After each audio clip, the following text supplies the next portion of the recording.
Bueno, gracias nuevamente por estar con nosotros. Agradecemos como siempre su fiel sintonía a nuestro programa. En la segunda parte nos acompaña el presidente de la ANET, Luis Cardenal, a quien quiero darle la más cordial bienvenida. Gracias por acompañarnos, presidente de la ANET. Ernesto, muy buenos días a los estimados televidentes. Bueno, vamos a procurar también hacer un análisis sobre los temas de debate político que hay en el país, aquellos aspectos que también están obviamente ocupando la discusión en la agenda de la nación, entre otros como por ejemplo, y me gustaría conocer la postura de ustedes como sector empresarial de este proyecto que la semana pasada presentara el gobierno, que se le ha denominado la Ley de Zona Económica Especial. En algún momento se decía de que se busca de alguna manera privatizar actividades en los municipios que plantea la cobertura de este proyecto, que es de alguna manera 26 municipios que abarca la propuesta. ¿Cuál es la lectura que tienen ustedes como sector privado frente a este tema? Bueno, nosotros habíamos hecho algunas propuestas sobre zonas económicas especiales en el pasado. Lo hicimos en un ENADE y lo hicimos en algunas reuniones que hemos tenido de la Alianza para la Prosperidad del Triángulo Norte, donde se hablaba de que como país teníamos que hacer propuestas de algunos proyectos que cumplieran algunos requisitos mínimos o básicos. Uno, que generara desarrollo, oportunidades de empleo digno y bien remunerado, que llevara a integrar la región y además las zonas en donde estos proyectos se llevaran a cabo. Dentro de estos proyectos estaban las zonas económicas de desarrollo, de zonas especiales económicas. ¿Qué es lo que ha sucedido? Bueno, de que es un proyecto que puede valer la pena, pero depende cómo se desarrolle y cuáles sean las condiciones que se den. ¿Cuál es al centro de la idea? ¿Cuál es lo más atractivo al centro de la idea? Bueno, que si vemos que el país no está trayendo inversiones y al analizar las razones por las cuales las inversiones no vienen y nos damos cuenta que no vienen porque las condiciones no están dadas, no hay seguridad jurídica, no hay seguridad personal, hay una gran tramitología, hay tiempos demasiado largos para poder cumplir con todos los requisitos estatales, subgubernamentales, no estamos, digamos, siendo sumamente competitivos en los aspectos fiscales, hay problemas logísticos en las aduanas, filas, etcétera. Entonces, ¿qué es lo que hay que hacer para atraer la inversión? Bueno, arreglar esos problemas. Y la idea es que es más fácil arreglarlo en una zona definida que atraiga nueva inversión, una inversión importante que no tenemos en el país, que hacerlo, digamos, en todo el país. Entonces, ¿es positivo lo que, de acuerdo a cómo ustedes la ven? ¿En qué se diferencia así brevemente? Porque ambas buscan crear un conjunto de leyes e incentivos, por ejemplo, de carácter fiscal, por ejemplo. Bueno, es que esa es una diferencia. El diablo, como digo, está en los detalles. Y lo que ellos están proponiendo son zonas donde van a dar beneficios fiscales. Y nosotros lo que estamos proponiendo es una zona donde las condiciones son diferentes. ¿En qué sentido? Lo que decía anteriormente, o sea, hay mucho trámite en las zonas económicamente fácil. Logístico, cómo salen y entran la mercadería o los productos que se producen en esas zonas, con rapidez, con fluidez. No van a tener filas de 30 kilómetros de furgones en las fronteras. Hay inseguridad jurídica. Bueno, ahí hay un régimen especial jurídico que en muchos casos, en algunas zonas, hasta se utiliza la legislación inglesa, con jueces ingleses. Si hay riesgos de corrupción, de que a la hora que hay una disputa no la gane el que tiene la razón. Que hay arbitrajes, ¿no? Entonces hay arbitrajes. Entonces todos esos componentes son los que hacen atractiva la zona económica especial. Lo fiscal no. Lo fiscal es parte. Es parte. Pero es solo una parte, digamos, no voy a decir mínima, pero es solo una parte, no es el todo.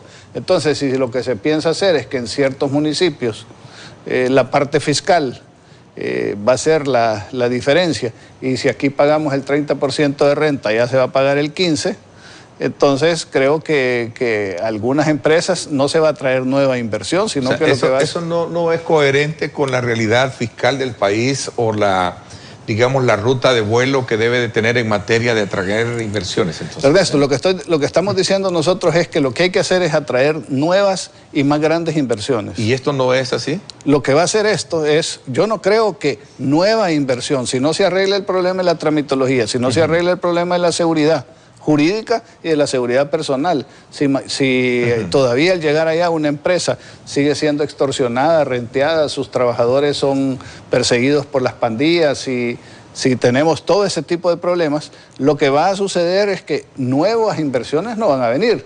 Lo que va a suceder es que las inversiones que ya están aquí pudieran trasladarse de un lugar en donde ya están emproblemadas a otro lugar que van a seguir emproblemadas, pero van a pagar menos impuestos. Y la ley de entonces el propósito no se cumple. A ver, y en el pasado ya hubo similares a, digamos, proyectos, la ley de zonas francas. ¿Qué experiencia nos dejó eso entonces, si lo queremos comparar un poco con nos dejó de que si no hay seguridad jurídica es difícil que seamos atractivos y que pueda ser una ley de una zona en específico, si el entorno no se corrige, no es suficiente para atraer la inversión.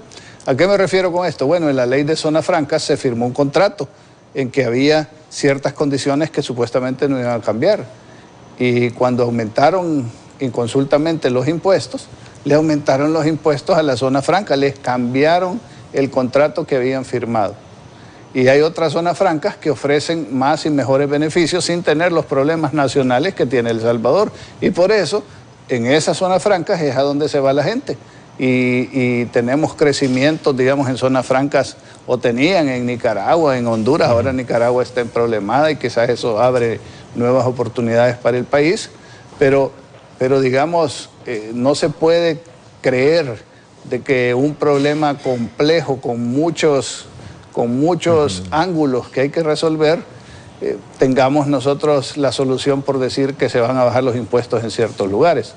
Es un comienzo, pero yo no creo que esa sea la solución. Ok, a ver, ¿esta ley lleva el componente de consultas? Es decir, ¿ha sido tratado con sectores representativos? Lo platicamos en una reunión, en las reuniones que tuvimos con el señor vicepresidente y su equipo, y fue una propuesta que hicimos nosotros en su momento, pero como repito, la propuesta que hicimos nosotros era una propuesta completa. Que es, alguien criticaba el otro día una declaración que di yo al respecto, pero quisiera explicarme un poquito mejor. Nosotros decimos que ojalá todo el país fuera una zona económica especial para el mundo. ¿Por qué? Bueno, porque siempre se ha dicho que El Salvador tiene una gran desventaja por ser pequeño, pero el ser pequeño nos da unas grandes ventajas competitivas para podernos desarrollar a lo largo y a lo ancho de nuestro territorio. No cuesta mucho llevar la energía eléctrica, estamos bastante bien conectados con las carreteras. Nos ayudaría el hecho de descentralizar las actividades económicas que se encuentran básicamente solo en las áreas de las grandes ciudades y específicamente en el Gran San Salvador, y que a todos nos beneficiaría que tuviéramos un gobierno eficiente, donde no hubiera corrupción, donde el Estado de Derecho fuera la norma, donde a la hora de las disputas jurídicas se hiciera de manera pronta y cumplida como manda la Constitución. Entonces, ojalá todo el país funcionara así, pero como dicen que cambiar el país o las reglas del país es muy difícil, que entonces probemos en una zona especial, y que probemos porque existe el incentivo de que esa zona está deprimida económicamente y que ahí pudiera ayudarla a motivar a que se haga el experimento porque quieren reactivar esa zona. Y en esa parte es la que digo que estamos de acuerdo. Lo que digo yo es que solo hacer una zona económica especial con incentivos fiscales, no creo yo que vaya... Tiene que ser más integral, entonces. Claro, la medida. Bueno, nosotros tenemos a bien conocer un poco el proyecto, porque fue recién que se presentó, pero ya está al alcance de todos en el portal. Y lo que se busca también es no solo, desde luego, llevar la inversión a estos sectores de acuerdo a la versión oficial que hace el gobierno, sino que también la de generar empleo y por consecuencia que a lo largo de los próximos 12 años tengan todos los incentivos necesarios para poder recrear estos 26 municipios de condiciones favorables para sacarlos de la pobreza, según parte de lo que sostiene el gobierno, presidente Lanet. Es que ese es el propósito, o sea, el propósito de cualquier medida que se haga es el buscar cómo mejorar la calidad de vida de los salvadoreños y especialmente de aquellos que son más pobres, más débiles y están más necesitados. Y creo yo que cualquier esfuerzo que se haga en ese sentido deberíamos de apoyarlo todos. Pero sí creo que si se va a hacer ese esfuerzo, así como cuando se va a hacer una inversión o se va a hacer un gasto en algún área, debemos de garantizar que ese esfuerzo tenga éxito. Y al analizar las razones por las cuales puede o no puede tener éxito, hay que hacer un diagnóstico nacional y específicamente de la zona en la que se está hablando. Entonces, creo yo que al hacer ese estudio, lo que vemos es que al anteproyecto de ley o la propuesta que hace el gobierno le hace falta todavía, digamos, un buen trecho para poder ser una oferta atractiva a la inversión mundial. A ver, interesante, me están pidiendo una pausa, presidente de la ANEP. ¿Cómo examina el sector privado el clima electoral del país? ¿Lo ve favorable para conocer ofertas congruentes con lo que el país necesita? ¿Cómo examina cada uno de los dos candidatos? Bueno, a un tercero que ya se nos presentó acá y el resto de temas que todavía están. Tenemos ahí, por ejemplo, una discusión en la que el sector privado se vio señalado, cuestionado. A raíz de todo eso obligó también a ustedes a hacer las aclaraciones pertinentes y desligarse de las acusaciones que se hacían en cuanto al tema de el ente rector que podría normar en una ley el vital líquido que es el agua. Vamos a hablar de eso y otros temas cuando volvamos. Gracias a usted por estar participando. Recuerde, estamos a través de @diálogo21, @Neto López Radio. También los invito a que me acompañen. Bueno, gracias nuevamente por estar con nosotros. Continuamos en nuestro análisis sobre el estado actual del país. Hemos examinado con el presidente de la ANEP en este primer bloque, digamos, los pros y los contras que tiene esta nueva ley de incentivos que tiene el gobierno para crear zonas económicas en el país, 26 municipios en los cuales desde luego se le presta atención al tema fiscal. Debería de ser de forma integral, decía. Bueno, ese es parte del resumen que podríamos tener de ello. A ver, quiero entrar un poco a hablar del tema de la crisis del agua, aunque este es un tema que ya desde luego está ahí, en la cual conocimos la posición de ustedes como sector privado, pero todavía el debate sigue porque entendería yo que va a continuar la discusión de los diferentes artículos que contiene de las 4 propuestas, una que se está discutiendo en particular. Presidente de la ANEP. Bueno, en primer lugar, aclarar por enésima vez de que nosotros no tenemos ningún interés, ni estamos interesados, ni creemos que es posible, ni es bueno el privatizar el agua. Que esta campaña de la privatización del agua creo que ha sido una cortina de humo injusta, generada por grupos interesados en que dejemos la atención de cosas como el caso de corrupción del expresidente Funes y otros graves problemas que existen en el país. El agua no puede ser privatizada, lo prohíbe la Constitución, ya hay una sentencia de la Sala. Y el problema del agua aquí en El Salvador no es un problema de escasez, como muchas veces nos tratan de hacer creer, es un problema de mal manejo de la abundancia, y me explico. Aquí en El Salvador llueven 1.800 milímetros de agua al año. Somos el 38 país que más llueve en el mundo. Llueve más que en Brasil. Aquí el problema no es que el agua sea escasa, es que el agua se desperdicia, se malmaneja. Cuando llueve, las correntadas se pasan llevando gente, se han llevado buses con cristianos adentro. La gente se tiene que apartar porque el agua causa mucho estrago. Lava la tierra fértil y la tira al mar en lugar de poder utilizar el agua para obtener siembras y cosechas a lo largo de todo el año, cuando en otros países eso no se puede hacer. ¿Qué es lo que sucede? Bueno, aquí ¿quién ha manejado el agua? ¿A quién podemos señalar de este mal manejo, de este desperdicio? ANDA. ¿Cómo está constituida ANDA? Bueno, como quieren constituir el nuevo ente regulador. El agua siempre la ha manejado el Estado.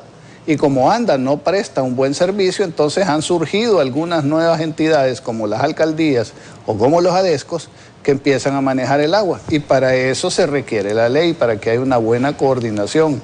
para que hayan incentivos que el agua se coseche, se inyecte al subsuelo, para que no se desperdicie, para que existan sistemas de riego que hagan renacer el agro que se encuentra ahora tan deprimido. Para eso es el ente regulador del agua. Y un ente regulador no debe de ser un ente político, como es el ANDA. Pero ahora quieren volverlo a ser político. Si hacemos lo mismo, vamos a tener el mismo resultado. Y eso es lo que están pretendiendo hacer. ¿Qué decíamos nosotros? Bueno, que sea un ente técnico. No estamos pretendiendo que ANEP va a nombrar o que el sector productivo va a nombrar a 2 personas. Va a proponer a 2 personas para que el gobierno, si cumplen los requisitos que la misma ley supuestamente mandaría, que sean expertos en el campo y en el área, entonces se les toma en cuenta para que estén ahí colaborando al buen manejo del agua. No tienen nada que ver con la privatización. Entonces sorprende que existan, bueno, no sorprende con los líderes públicos que manejan esto de su propósito, pero sí que existan jerarcas de la iglesia, especialmente de la iglesia católica, que no digan la verdad y que tengan tan poco concepto de las matemáticas, que habla de que la privatización se va a dar porque el sector privado y específicamente ANEP va a tener la mayoría en el ente regulador. ¿Cuándo es 2 de 5 o 2 de 7 como era nuestra propuesta? Nuestra propuesta no era 2 de 5, era 2 de 7. Y se discutió 20 meses con las entidades de gobierno. Y se llegó a un acuerdo en los 92 artículos. 2 de 7, no 2 de 5, como se estaba discutiendo. Fue una propuesta que pasó porque no logró ponerse de acuerdo con el gobierno. Se suspendieron las pláticas que habían. Ahora se están haciendo los locos, ¿verdad? Y dicen, no, nosotros no sabíamos nada de eso. Pero el ministro de Economía, el antiguo ministro de Economía y la ministra de Medio Ambiente y sus equipos y el vicepresidente bien saben que estuvimos 20 meses discutiendo artículo por artículo con un grupo amplio de personas para que hubiera representación, y se llegó y se iba llegando a un acuerdo. Pero ¿qué pasó? Los radicales del frente, en el momento en que se iban presentando, que ya se iba llegando a los acuerdos, desautorizaron a la ministra de una manera muy fea, y entonces volvimos a cero y ocuparon el agua como la han ocupado siempre, como una parte de la campaña electoral. Hoy la están ocupando como una campaña de humo para tapar la corrupción del primer presidente del FMLN, al que ellos han protegido, diciéndole que se fuera del país, consiguiéndole un asilo express en Nicaragua, y donde ahora, según parece, tampoco lo denuncian, tampoco lo han condenado.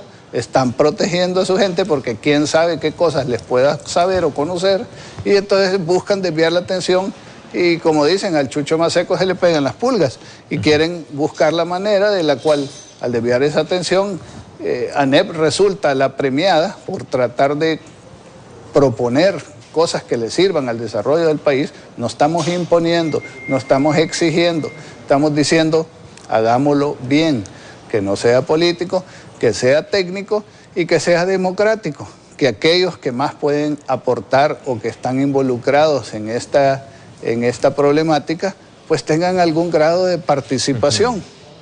Pero nuevamente, repito, todo aquí se le trata de desviar la atención y de cambiar las realidades para llevar el agua a su molino en un momento en que el país no necesita más crisis. ¿Todo esto tiene que ver con el clima electoral, presidente de la ANEP? Por supuesto que sí. ¿Y cómo lo examinan ustedes? Decía, y dejé planteada la pregunta, ¿es favorable para poder creer que vamos a tener un buen resultado de lo que los salvadoreños den por elegido el próximo mes de febrero? Ernesto, lo hemos dicho un montón de veces, lo voy a repetir ahora. Tristemente, a la raíz de casi todos los problemas económicos y sociales que tiene El Salvador, la raíz es política. Aquí la política es pasional y como que ha perdido su dirección. Y nos está llevando a este momento en el cual ahora lo que está surgiendo es la oportunidad de la antipolítica, de que surja alguien, que lo veníamos señalando desde hace algún tiempo, de que surja alguien que diga, malos estos, peores aquellos. Entonces yo soy la solución, aunque no presente ningún tipo de idea nueva ni ninguna solución que resuelva el problema, sino que solo se dedique a criticar lo malo que tienen los otros. Pero aquí vivimos en elecciones. Acabamos de salir de un periodo preelectoral. Este año hubo elecciones, terminamos las elecciones y no hubo paz política o electoral, sino que entramos en el proceso eleccionario presidencial. El otro año tenemos elecciones presidenciales y el siguiente año ya empezamos en precampaña otra vez. Y entonces cuando el país está convulsionado en este tipo de cosas, pues obviamente los mejores intereses de la patria se ponen a un lado y se ponen por encima de ellos los intereses electorales particulares de los candidatos, de los partidos o de los grupos. Entonces, aquí, ¿qué es lo que sucede? Bueno, que tenemos en estos momentos todavía una convulsión más grande, porque hay un descontento de la población, ha habido un cambio en las comunicaciones con esto de las redes sociales y ahora ya la confusión se va extendiendo, porque ahora ya no se sabe cuáles las noticias son verdaderas y cuáles son fake news, ¿verdad? Y entonces ahora la población está confusa y las decisiones se están tomando por pura emotividad, por emoción, no por raciocinio, no por racionalidad. Y esto nos hace que podamos cometer errores graves y tomar las decisiones menos acertadas o que menos se necesitan para el bien del país. Entonces, así las cosas, hoy tenemos que si en el pasado, en las presidenciales, siempre habían uno o dos candidatos que eran los que tenían mayores posibilidades y por lo general ya se sabía cuál era el que tenía más posibilidades que los demás o que el otro. En este caso particular pareciera ser que al menos va a ser una carrera entre tres. Y que siempre que hay una carrera entre tres que son fuertes, hay una segunda vuelta. Y los arreglos de una segunda vuelta en una situación tan convulsionada como la que existe en el país ya son más inciertos. Al ser más inciertos políticamente, ¿cómo se refleja eso? En más problemas económicos. Y además, en río revuelto, ganancia de pescador. ¿Qué está sucediendo también? Bueno, que estamos viendo que hay una evolución en el accionar de las pandillas, hay una evolución en el accionar de los grupos de crimen organizado, de narcotráfico, donde inclusive el día de ayer volvieron a una práctica que esperábamos nosotros ya estuviera enterrada en el pasado, como es andar poniendo coche bomba y poniéndole bombas de trampa, en este caso a policías, pero puede ser a cualquier miembro de la población, adversario o miembro de la judicatura. Sí. Entonces, sí, yo veo con preocupación esta situación. Yo haría un llamado a la cordura, a la responsabilidad, a la madurez de todos aquellos que pretenden liderar nuestro país, a demostrarlo con hechos, no con promesas y palabras y campañas, sino que a demostrar con el ejemplo de que aquí podemos ponernos de acuerdo, que se antepone el bien nacional y el bien de la comunidad salvadoreña por encima de los bienes o de los intereses de mi partido o de mi persona. Ok, esta tercera, me están pidiendo una pausa, esta tercera... ese musicón que le ponen a uno, ¿sí? Lo pone... Sí, ya es para salirnos a corte. Esta tercera figura o esta tercera alternativa dentro de una campaña electoral, de alguna manera usted la asemeja a una antipolítica, que es lo que verdaderamente surge por producto de cómo mal se han manejado las cosas en el pasado, ¿sí? Y lo ve como una amenaza para el país, pues, ¿sí? Voy a un poco descifrar esto cuando volvamos, porque me llama muchísimo la atención este punto. Voy a la pausa. Gracias por estar activos a través de las redes sociales.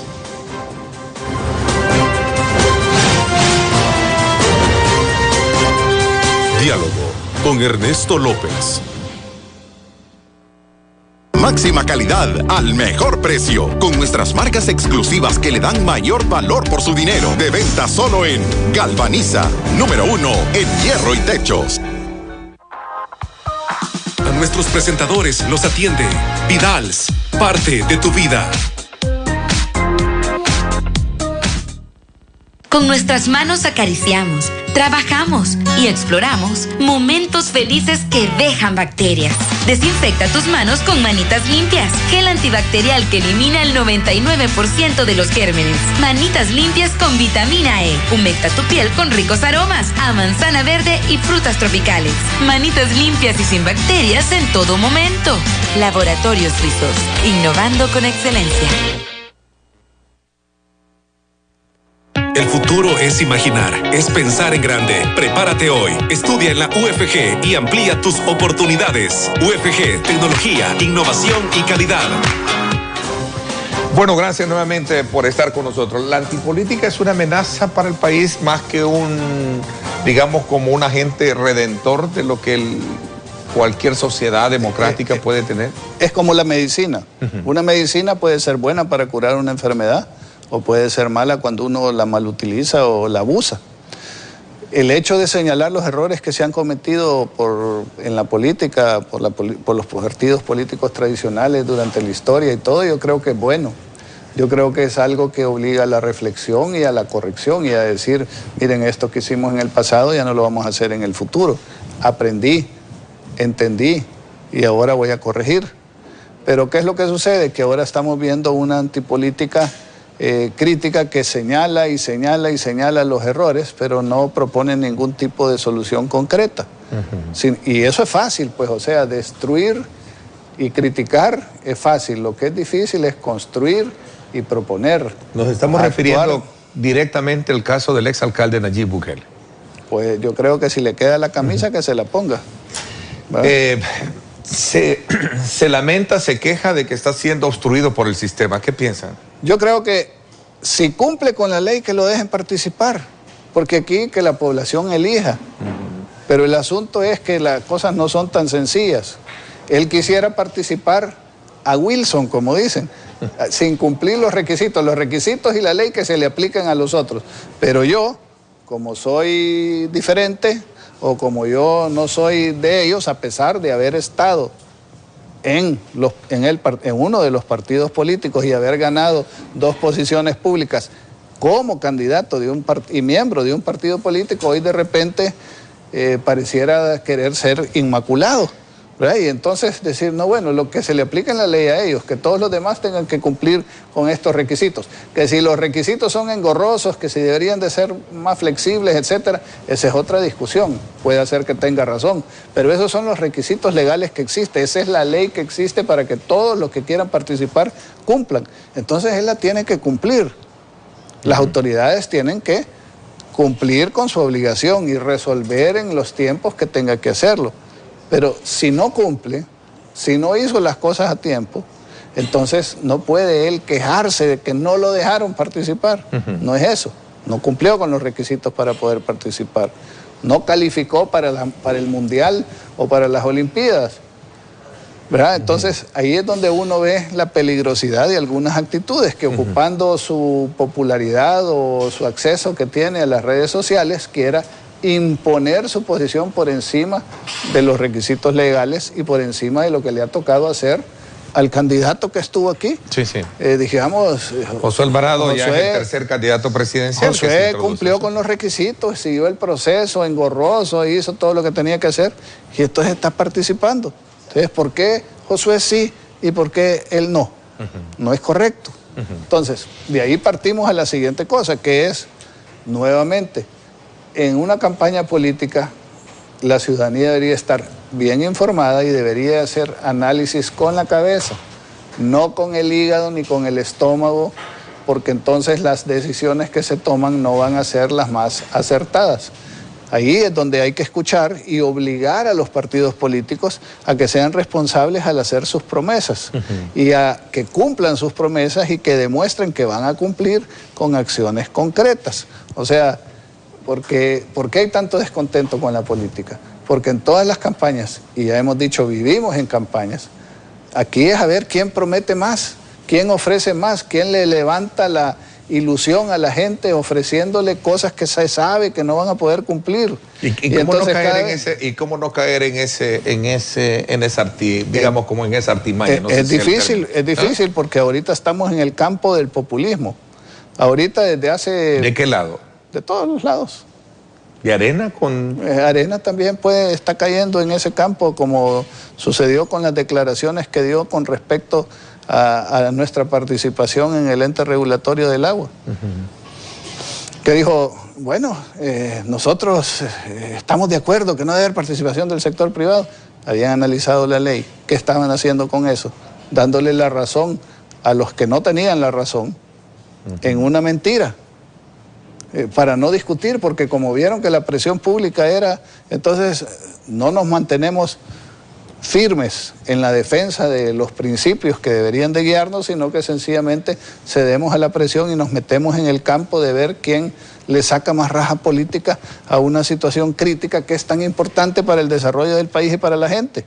Entonces, ahí creo yo que patearon aguado. A ver, ¿el populismo lo vemos también en el FMLN? Por supuesto, el populismo del FMLN ha estado manejado y orientado a la división social, a decir los ricos y los grandes empresarios y esto, y el gobierno les va a dar todo, y les ofrecen una cantidad de regalos como que si supuestamente el Estado se los regalara, cuando es el Estado con los recursos que pagamos todos los ciudadanos con nuestros impuestos.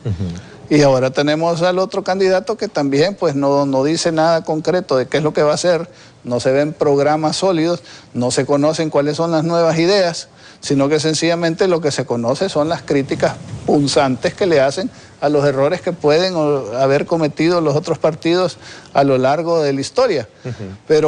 Pero yo creo que es mejor equivocarse haciendo que equivocarse por no hacer nada. A ver, ¿en qué no debemos de equivocarnos los salvadoreños a la hora de tomar una decisión tan importante y a la vuelta de la esquina como están las elecciones presidenciales? En no creer a aquel que nos da un montón de, perdón la palabra, un montón de paja, ofreciéndonos soluciones mágicas que no existen, porque los problemas complejos requieren de acciones, medidas complejas y de sacrificio y de esfuerzo y de trabajo para poderse resolver, y creer de que entonces esa persona va a poder disponer de una cantidad ilimitada de dinero que quién sabe de dónde la va a sacar para andarla repartiendo a diestra y siniestra, y a través de repartir dinero va a resolver los problemas del país. Eso no es así. O sea, les vamos a dar casa a todos, que yo les voy a construir las calles en todos estos lugares, que vamos a hacer nuevos hospitales, que vamos a ponerles una escuela a la vuelta de la esquina, que yo voy a terminar con la delincuencia en 3 días. Y pues, tal vez estoy exagerando un poco en algunas de las promesas, pero por ahí andan en un montón de promesas que no las van a poder cumplir, que son irreales, y que la gente por la necesidad, por la desesperación, tiende a creerles, y les da su confianza y su representación a través del voto, y a la hora de las horas, cuando no le cumple, viene la decepción, viene el bajón y viene el descontento en contra de los partidos políticos, y se cree que la política es sucia y que la política no sirve para nada, y que entonces lo mejor es irme absteniendo de participar, o sencillamente buscar la manera de castigar a aquel que me ilusionó y me mintió. Entonces, esto es peligroso. Yo creo que aquí lo que se tiene que hacer es, se hace un buen diagnóstico del problema, se analiza racional, intelectual, realistamente cuáles son las mejores soluciones, y aquel que propone las mejores soluciones, diciéndonos la verdad, mirándonos a los ojos, no dándonos paja, no engañándonos, y entonces se le apoya a ese para que lleve adelante ese proyecto. El día de hoy el día de ayer estaba escuchando el primer análisis que se le hacía al nuevo presidente electo de México, López Obrador, donde en un día entrevistaron a 3 ministros de él, a 3 de los que va a nombrar sus ministros, al de Hacienda, al de Seguridad y no me acuerdo si al de Comercio. Y en la entrevista en un día resultó que 9 o 10 de las promesas de campaña se demostraron que no se van a cumplir, ni nunca ha habido intención de cumplirlas, ¿verdad? Por ejemplo, dijo que iba a entregar el avión presidencial y el otro dijo que no la iba a entregar. Dijo que iba a mandar el ejército a su casa al nomás llegar, y el ministro de Seguridad de Gobernación dijo, no es cierto, el ejército tiene que quedarse ahí porque si no, perdemos el control de las calles. Y así. 9, 10 promesas de las que basó su campaña. ¿Ese es el populismo? Ese es el populismo. El populismo en el país pasa lo mismo con lo que tenemos de ofertas políticas. Ernesto,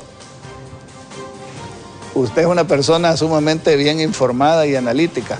¿Pasa o no pasa? Yo estoy seguro que sí. A ver, a 6 meses de la campaña electoral, ¿no ve el sector privado tener una plataforma propicia para poder deslindarse de caer en ese mal endémico de la mayoría de malos políticos y partidos?